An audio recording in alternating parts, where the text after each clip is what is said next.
아버지 함께하여 주시옵소서. 할렐루야 할렐루야 인도하소서. 은혜로 채워주시옵소서. 은혜로 함께하여 주시옵소서. 주님의 은혜밖에 없사오니 주님의 역사밖에 없사오니 아버지 붙잡으시고 은혜를 함께하소서. 놀란 은혜로 아버지 채우시고 죄야만 주사하면서 온전히 응답하여 주시옵소서.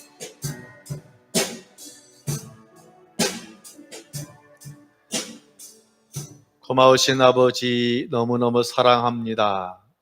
귀한 주님의 백성들 이렇게 나와서 우중이지만 주님의 은혜밖에 없다고 찬송하였으니 주여 오늘 이 시간 한량없는 은혜로 기름 부으시고 삶으시고 온전히 응답하여 주옵소서. 예수님 이름으로 기도하옵나이다. 아멘. 말씀은 구약성경 320페이지 여호수아 1장 5절에서 9절까지 말씀을 교독하겠습니다. 여호수아 1장 5절에서 9절 구약성경 320페이지가 되겠습니다.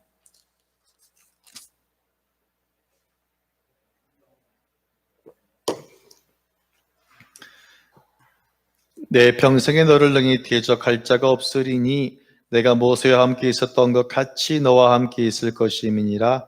내가 너를 떠나지 아니하며 버리지 아니하리니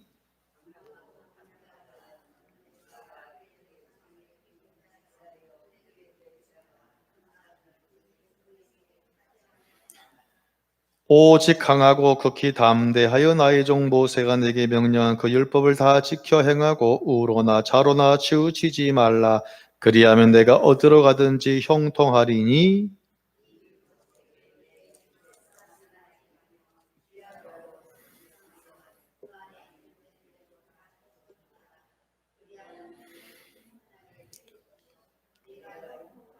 같이요. 내가 내게 명령한 것이 아니냐. 강하고 담대하 두려워하지 놀라지 말라. 내가 어디로 가든지 내 하나님 여호와가 너와 함께 하느니라 하시니라. 아멘. 할렐루야. 멀리 계신 옆 사람에게 작은 소리로 인사합니다. 당신 때문에 살맛이 납니다. 반갑습니다. 네, 지난주 말씀을 복습합니다. 여호수아서는 누가 썼을까요? 여호수아가 썼습니다. 여호수아는 순종의 사람입니다. 여호수아는 아브라함에게 약속하신 하나님의 약속이 이루어짐을 증거하는 놀라운 책이 되겠습니다.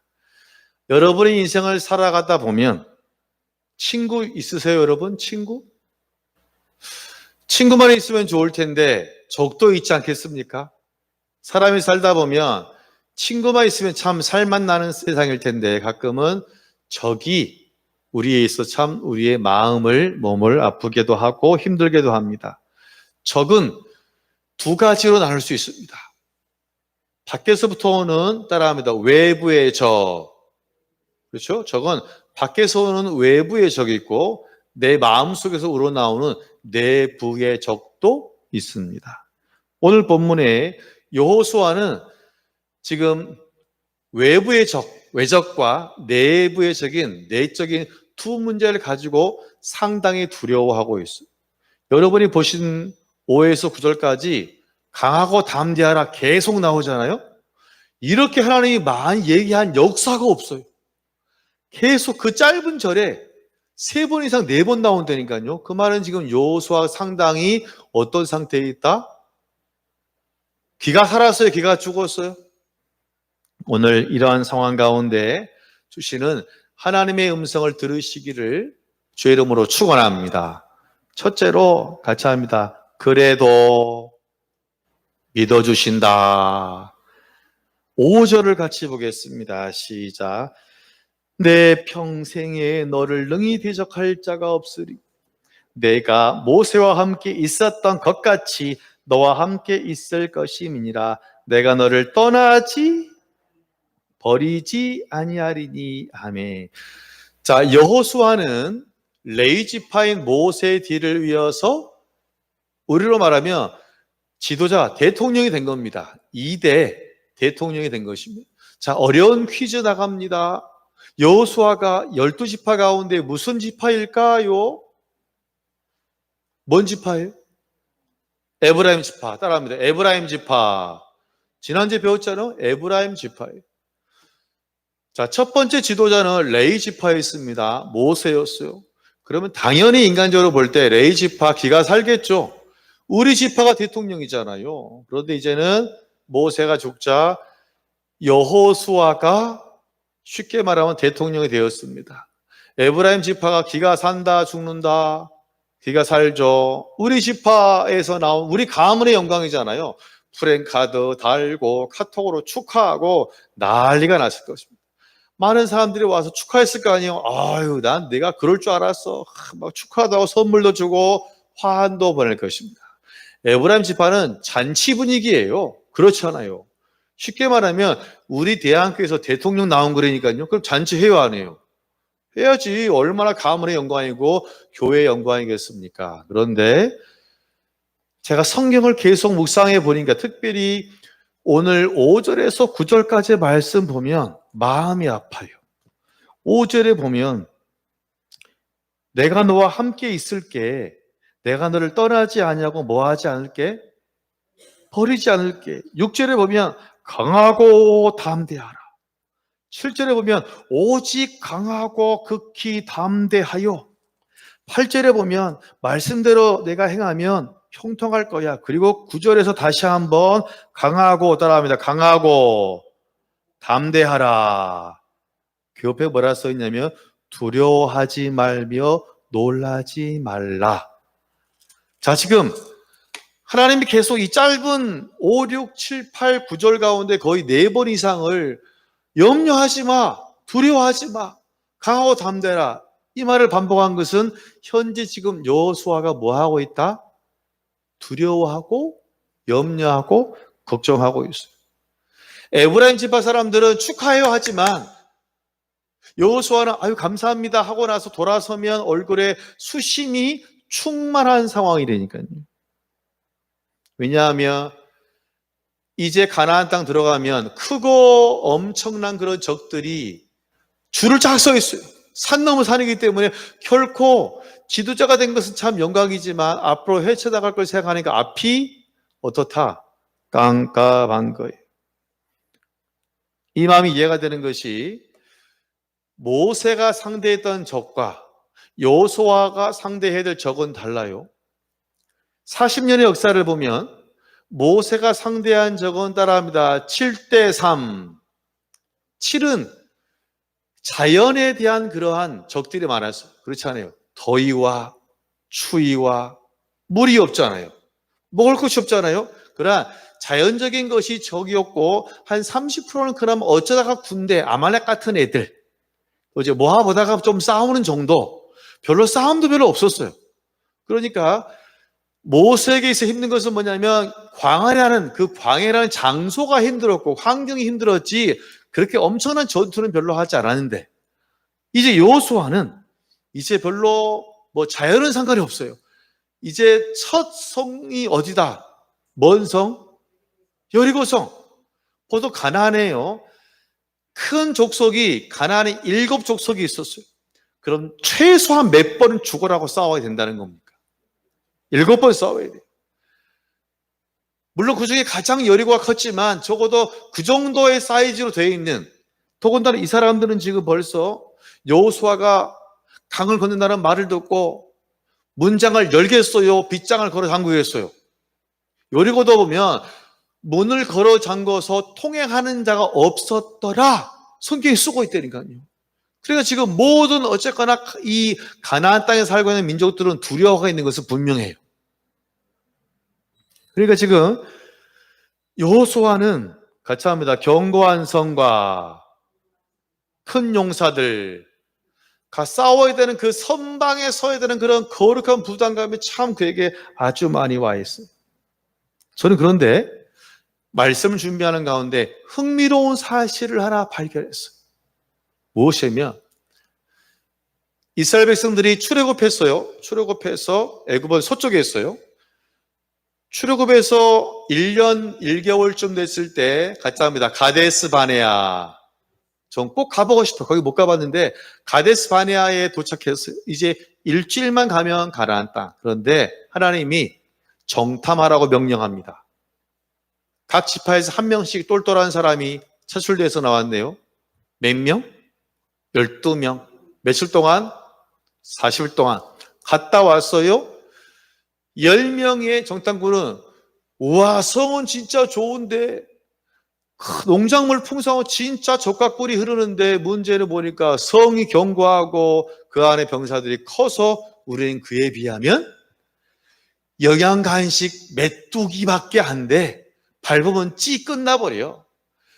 그러자 사람들 난리가 났잖아요. 아이고, 우리를 장사 지낼 곳이 없어서 이것까지 인도했단 말이에요. 성경에 보니까 뭐라 써있냐면 지도자를 새로 세워서 애굽으로 돌아가자. 그 말은 모세를 단순히 해임한다는 건 죽인다는 겁니까?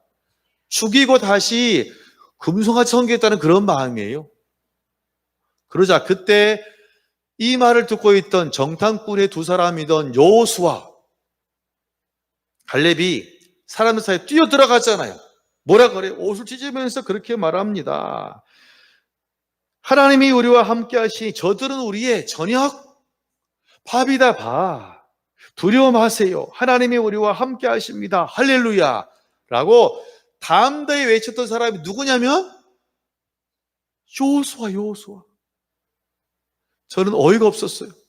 아니, 약 38년 전에 그렇게 정말 하나님이 함께 하시면 저들은 우리의 뭐다?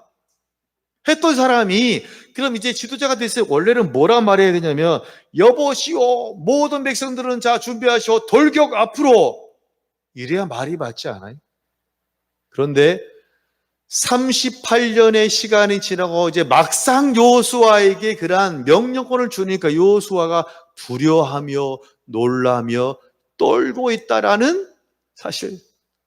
전 뭘 발견했냐면 우리의 말과 우리의 행동이 다를 수도 있어요. 믿음으로 말을 했잖아요. 하나님이 함께 하시면 우리 거 괜찮아, 가자 했던 사람이 지금 38년이 지난 바로 지금 덜덜덜 부들부들 떨고 있습니다. 믿음이라고 고백했지만 실제 상황을 딱 만나니까 그 말대로 되지 아니하고 한 걸음 물러서면 어떡하지? 이게 지금 오늘 나온 여호수아의 모습이. 이런 사람 한 명 더 있어요. 예수님의 제자 베드로라는 사람입니다. 최후 만찬을 주님께서 나누고 있었습니다. 다 끝나고 한마디 합니다. 오늘 밤 너네가 나를 버릴 거야. 다들 아닙니다. 우린 절대로 그런 배신자가 아닙니다. 특히 베드로가 더 큰 소리를 말했겠죠. 주님이 베드로 보시고 특별히 너는 오늘 밤 뭐가 울기 전에 닭이 3번 울기 전에 나를 분명 부인할 거야. 베드로 뭐라고 하세요? 주님, 제가 죽을지언정 절대로 부인하지 않겠습니다. 호언장담했습니다. 그날 밤이 됐어요. 주님 잡혔잖아요. 재판장 끌려갔어요. 너 죄인이지? 막 뭐라 그래요.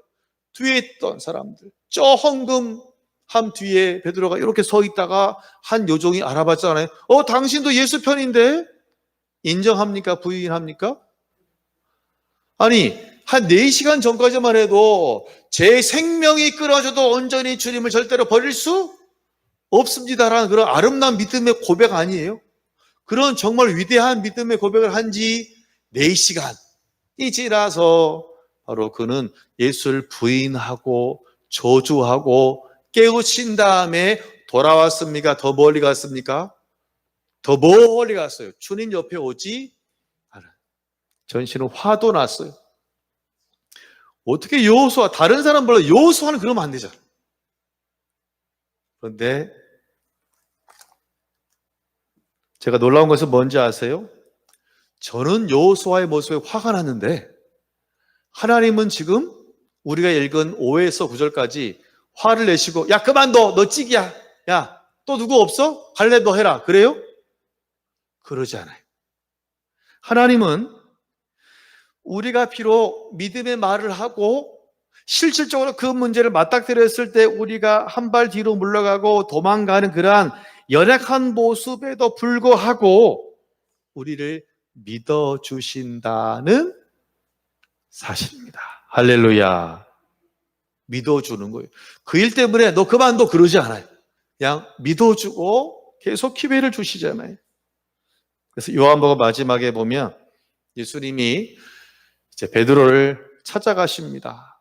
그리고 아침을 먹은 다음에 야 인간아 내가 나를 부인할 줄 알았어. 너 정말 사람이 그러면 안 돼. 라고서 계속 한 3번 찔러서 묻는 것이 아니라 뭐라고 물어보세요? 요한의 아들 시몬아 내가 다른 사람들보다 Do you love me? 나 사랑해? 몇 번 물어요? 3번. 3번 부인한 베드로의 상처에 3번 사랑으로 물으심으로 그 베드로의 마음을 쓰다듬으시고 위로하시고 감싸주신 줄로 믿습니다. 할렐루야. 보세요. 그런 연약한 모습을 보였지만 예수님은 야 인간아 그러지 않았어요. 너나 사랑해 라고 말씀하셨고 또한 하나님도 걱정하지 마. 가하고 담대 내가 너와 함께 할 것이다. 할렐루야. 지난주에 우리가 말씀 본 것처럼 하나님은 니느웨가 회개할 수 있는 뭘 주셨어요? 기회를 주셨잖아요. 그래서 제가 뭐라 했냐면 사랑은 뭘 주는 것이다. 기회를 주는 거예요. 또한 오늘 제가 느낀 것은 뭐냐면 사랑은 뭐냐면 믿어주는 거예요. 혹시 그 사람의 입의 말씀은 진짜 멋있는 그런 멋진 말을 했어요. 그러나 막상 그 상황이 되니까 정말 너무나 형편없는 인간적인 모습을 보였을지라도 우리는 그 사람을 사랑해야 한다는 것입니다. 왜요? 하나님이 그랬으니까. 사람은 완벽합니까? 완벽하지 못합니까? 완벽하지 못해요. 저도 그럴 수 있고 여러분도 그럴 수 있습니다. 중요한 것은 하나님은 그럼에도 불구하고 그를 불러주신 것에 후회도 하지 않으시고 자르지도 않으시고 계속 오히려 용기를 줘서 강하고 담대해 내가 너와 함께 할게. 할렐루야. 하나님 참 멋있지 않아요? 자르지 않았어요. 내가 너와 함께 걱정하지 마. 내가 있잖아. 내가 도와줄게. 또 하나님의 이것이 바로 뭐냐면 사랑이에요. 그래 사랑은 뭐냐면 기다려주는 것이고요. 혹시 연약한 모습이 있을지라도 뭐 해주는 거? 믿어주는 것입니다. 같이 합니다. 기다려주고 믿어주고 그리고 격려해 주시잖아요. 힘내. 내가 너와 함께 할게. 하나님의 오늘 나타나신 모습이. 둘째로 따라합니다. 열등감을 버리라. 7절을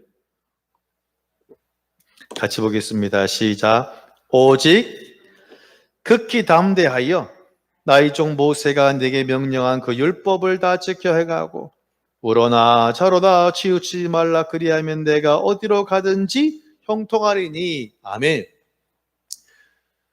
자, 여러분 지금 여호수아가 앞에 눈앞에 지금 바로 앞에 한 100m 앞에 적을 두고 있습니까? 아직 두지 않았습니까? 아직 없어요. 3장 정도 지나가야지 이제 본격적으로 강을 건넌다니까요. 아직 모압 땅인 거예요. 아직 들어가지도 않았어요. 이 강을 건너야지 가나안 땅이잖아요. 그럼 지금 적군이 보인다 안 보인다? 보이지도 않아요. 미리 걱정하는 거예요. 미리 걱정. 그런데 더 큰 적은 뭐냐면 여호수아의 마음속에서 나오는 거예요. 지금 보이지 않는 적이 문제가 아니라 지금 여호수아의 마음속에 있는 적이 더 큰 마음의 소리가 더 큰 적이 돼요. 무슨 말이냐면 여호수아는 자기 자신을 한번 모세와 비교를 해봤어요. 여러분 모세가 위대합니까? 위대하지 않습니까? 모세는 위대한 사람이에요. 출생부터 여러분 스토리가 있어요? 없어요? 출생부터가 달라. 물에 거의 빠질 뻔 죽을 뻔 했잖아요. 그래서 이름이 뭡니까? 모세스. 물에서 건지나. 죽을 동안에가 다시 이제 건짐을 받아가지고 신분이 뭐가 됐어요? 왕자가 됐잖아요. 이집트 왕. 그래서 그런 만화의 영화도 나왔어요. 40년간 왕궁에서 최고의 교육을 받으며 훈련받으며 잘 살았습니다. 공주의 아들로. 어쩌면 이 세상에서 가장 부귀영화를 다 누렸다고 볼 수 있어요. 그런데 애굽 병사를 죽이죠. 미디안으로 도망가죠. 몇 년간? 40년간. 거의 40년은 하늘의 삶이었다면 미디안의 삶은 완전히 저 땅 지하 반지하 몇 층 되는 그러한 완전히 총 천연색의 완전 대단한 스토리를 가진 사람. 하나님이 직접 부르셨잖아요. 능력을 줘요. 직통 계시를 해요. 출애굽의 놀라운 역사를 여호수아가 다 봤습니다. 그에 비하면 자기는 어때요? 별로 내세울 게 없어요. 그나마 아말렉 전투할 때 좀 앞에 나와 싸우는 거에는 별로 그렇게 많은 것을 하나님께서 또 일단 모세가 있었기 때문에 허락하지 않아요. 거의 모세와 다 했어요. 그리 본다면 모세는 큰 산이고 자기는 작은 언덕에 불과하니 비교해 보니까 내 자신이 너무 어떻게 보이는 겁니까? 초라해 보이는 거예요. 초라해 보이는 거예요. 혹시 여러분 그런 사람 없어요? 동창을 만났다고 쳐요. 50년 만에. 걔는 그때 참 공부도 지지도 못하고 맨날 수업 시간에 자고 졸고 하던 애가 누구를 잘 만나가지고 우리 전사님 같이 남편을 잘 만나가지고 그렇잖아요. 벤츠를 타고 왔네. 나는 버스 타고 지하철 타고 그러고 타고 왔는데 그 솔직히 어떤 마음 들어요? 어우 축하해 하지만 집에 올 때 바가지 준비해요? 안 준비해요? 여보! 그냥 죽는 거지 그냥. 방이 이 상태가 뭐야? 설거지 왜 안 했어? 그렇죠? 가끔 저도 혼난다니까요. 난 무서워 죽겠어 가끔. 이게 뭐냐면 비교의식. 더군다나 지금 이제 이때가 됐으면 나이도 몇 살인 줄 아세요? 그때 거의 출애굽했을 때가 40세예요. 40년 지났어요. 그럼 지금 여호수아 몇 살이? 그게 80세라 80세. 그나마 체력도 이제 힘도 몸도 약해지니까 비교의식 플러스 이제 건강을 생각하니까 더 비교의식에 의한 영적인 우울증에 빠져 있다라는 사실. 맞긴 맡았지만 자신이 있다 없다. 도저히 그것을 해갈 자신이 없는 걱정이 돼요. 영적인 우울증은 믿음이 없는 사람에게 있는 것이 아니에요. 믿음이 충만한 사람에게도 있어요. 왕상 18장을 보면 갈멜산에서 위대한 승리를 한 엘리야 선지자, 따라하면 엘리야 선지자. 그런데 이제 이세벨 여왕이 죽여버렸다고 협박하니까 바로 그날 뛰어서 한 4-5시간 동안 열심히 달려가지고 유대 광야로 쏙 돌아갑니다. 거리가 얼마나 냐면 상당히 먼 거리예요. 거의 의정부에서 충청도의 어느 한 산에 들어가면 똑같다니까요. 그런 정도의 상당히 먼 거리인데 그때 이런 기도합니다. 하나님, 제 생명을 빨리 취해가세요. 저는 다른 조상들보다 낫지 않아요. 이것은 뭐냐면 다른 선지자에 비교하면 저는 너무 초라한 사람밖에 안 됩니다. 아니, 몇 시간 전에 갈멜산에서 막 생명 걸고 외쳤던 사람이 참 이해가 안 되네. 이러한 영적인 우울증은 뭐냐면 비교의식에서 나오는 거예요. 그러다 보니까 비교의식 때문에 스스로 아프게 하고 힘들게 하고 병들게 하는 원인이 바로 되었다는 것입니다. 그럼 제가 예언해 볼까요? 혹시 지금 이 안에 비교의식이 사로잡혀 있는 사람은요, 그 입술에 감사가 나오기가 쉽지 않습니다. 그 얼굴에 웃음이 있을 수가 없어요. 비교의식이 있는 사람은 항상 불안하고요. 나보다 더 많이 가진 사람을 부러워하고 더 많은 누리고 있는 사람 부러워하지 나보다 못한 사람은 아예 신경도 안 써. 그 삶이 얼마나 힘이 든지 몰라요. 그런 사람은 아무리 교회를 수백 년 나왔어도 얼굴이 근심 충만, 걱정 충만할 수밖에 없습니다. 그런데 오늘 보니까 그런 사람 아예 교회도 안 나왔네. 옆 사람 보세요. 당신은 최고입니다. 지금 다 얼굴이 달덩이가 돼가지고 막 빛이 돼가지고 막 안경을 써야겠어. 비록 우리의 삶이 풍족하지 않지만 우리 안에 자족함에 감사가 있는 줄로 믿습니다. 할렐루야. 어쩌면 우리보다 더 못한 사람도 있지 않겠습니까? 그렇지 않아요. 감사한 거예요. 재개발을 놓고 있습니다. 쉽지 않아요. 제가 아는 목사님은 다른 구역인데 상가에 새 들어 살고 있습니다. 68세세요. 이제 은퇴 2년 남았잖아요. 지난주에 조합에서 이주비로 2천만 원 주겠습니다라고 했다는 거예요. 갈 데도 없는데. 참 제가 얼마나 그 말 듣고 마음이 아팠는지. 그러세요. 아, 이 목사님, 아유, 2년만 좀 더 있었으면 은퇴하면 되는데, 자, 어디로 가지? 참 제 마음 얼마나 짠한지 몰라요. 그나버리는 좀 그나마 우리 교회 땅이라도 있잖아요. 얼마 또 그나 감사해요. 여러분, 여호수아의 병이 무엇인지를 누가 잘 아신다? 하나님이 잘 아시잖아요. 그러면 처방은 누가 내려야 됩니까? 하나님이 처방을 내려야죠. 이런 처방을 내려요. 여호수아에게, 여호수아야 너는 모세가 되지 마. 여러분, 여호수아가 100번 죽었다 깨어나도 모세가 될 수 있을까요? 없을까요? 안 돼. 아무리 여호수아가 아무리 기도를 해도요, 절대로 여호수아는 모세가 될 수 없는 겁니다. 하나님 이렇게 말씀하세요. 모세가 출애굽의 역사를 이룬 위대한 지도자가 된 것은 그가 많은 달란트를 가지고 있어서가 아니었다. 모세의 비결은 온전히 하나님 말씀에 순종하는 것이었다. 모세가 한 일을 바라보지 말고 하나님을 바라보고 하나님의 말씀을 바라보아라. 그렇게 한다면 너는 모세와 같이 더 위대한 일을 할 수 있을 것이다. 할렐루야. 그것이 바로 7절이에요. 7절. 다 같이 읽겠습니다. 시작. 오직 강하고 담대하여 나의 종 모세가 네게 명령한 그 율법을 다 지켜 행하고 우로나 좌우로나 치우치지 말라. 그리하면 어디로 가든지 뭐하리라? 지금 하나님의 처방은 이거예요. 모세가 잘 싸웠으면 전술을 검술 연마라 그것이 아니에요. 모세가 말한 하나님의 명령은 잘 따라. 그러면 너도 충분히 그 일을 할 수 있다 없다? 있다. 결국 누구 바라보는 거랍니까? 하나님 바라보는 거예요. 그 내 앞에서 했던 위대한 선지자 모세 바라보지 말고 결국 모세는 하나님 바라봤잖아요. 중요한 것은 내가 모세가 뭘 했느냐를 바라보는 것이 아니라 하나님을 바라보면 너도 충분히 그 일을 할 수 있다. 할렐루야. 이것이 하나님의 처방전이에요. 오늘부터 모세가 열심히 연구해봐, 논문 써봐, 이것이 아니에요. 한 번도 그런 말을 하지 않아요. 온전히 하나님 말씀만 붙잡으면, 즉 내 말에 순종하면 내가 너와 항상 함께 있으리라. 할렐루야 라고 말씀하셨어요. 비교의식을 잘 극복한 사람이 있습니다. 바로 열왕기상 3장에 나오는 솔로몬인데요. 솔로몬의 아버지가 누구십니까?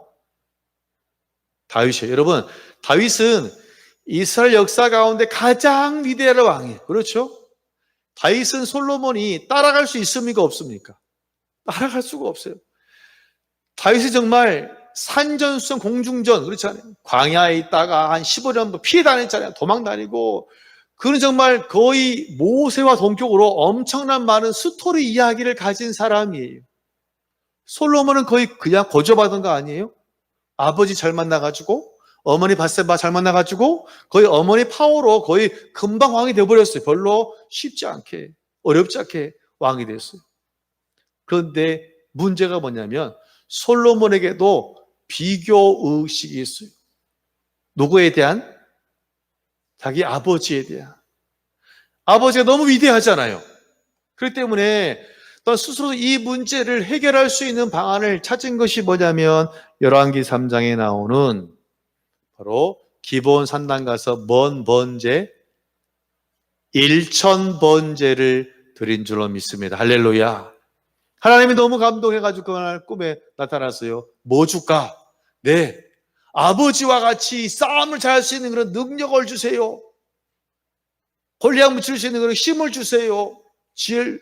그런 말 합니까? 안 하잖아요. 뭐 달라고 그러세요? 뭔 말 합니까?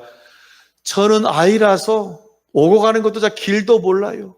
제가 재판을 해야 될 텐데 백성들을 잘 재판할 수 있는 뭐를 듣는 귀 듣는 마음 곧 지혜를 주세요. 할렐루야. 그가 하나님을 바라볼 때에 예배할 때 그의 모든 비교의식과 피해의식이 다 사라진 줄로 믿습니다. 할렐루야. 그런데 솔로몬의 아들이 르호보암은요, 비교의식, 피해의식이 있었습니까? 없었습니까? 있었어요. 그래 결국 그 아들 때문에 한 나라가 찌38수 생기잖아요. 그게 참 슬픈 일이에요. 솔로몬의 아들은 역시 비교의식이 있었지만 그것을 극복하지 못했어요. 인간적으로 해결하려고. 그러나 솔로몬은 그 위대한 다윗이라는 아버지에 대한 비교의식을 믿음으로 올바로 하나님을 보고 예배함으로 해결한 줄로 믿습니다. 그리하여 그는 주바라기 신앙을 통하여서 성전도 짓고요, 인류 역사에 그렇게 많은 축복을 받은 사람도 없다니까요. 여러분 혹시 지난 한 주간 어떠한 비교의식 때문에 우울하거나 짜증나거나 열받지 않았습니까? 그것을 해결하는 비결은 뭐냐면 그 사람을 바라보는 것이 아니라 누구를 바라보는 것이다.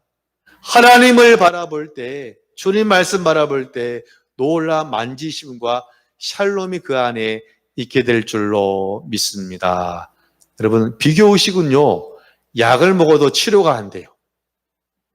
그렇겠죠? 아니, 그 치고 갑자기 막 그 동창회만 나가면 그날은 바가지 긁는 날 될 거 아니에요? 그런데 하나님 바라보니까 남편도 사랑스럽고 아내도 사랑스럽고 내 속속에 있는 자녀도 사랑스럽고, 저는 우리 교인들이 얼마나 귀하고 귀한지 몰라요. 여러분, 사람은 누구나 비교의식이 있습니다. 당연히 비교합니다. 문제는 그 사랑과 물질 바라볼 때 내 마음에 우울이 생기지만 하나님 바라볼 때, 하나님 의지할 때, 말씀 바라볼 때 소망이 생겨나는 줄로 믿습니다. 여러분, 내일 하루도 또한 남은 일주일도 주님 바라보며 우리가 얼굴 가운데 인상 쓰며 사는 자가 아니라 기쁨으로 감사하며 사는 여러분 되어지시기를 주의 이름으로 축원합니다.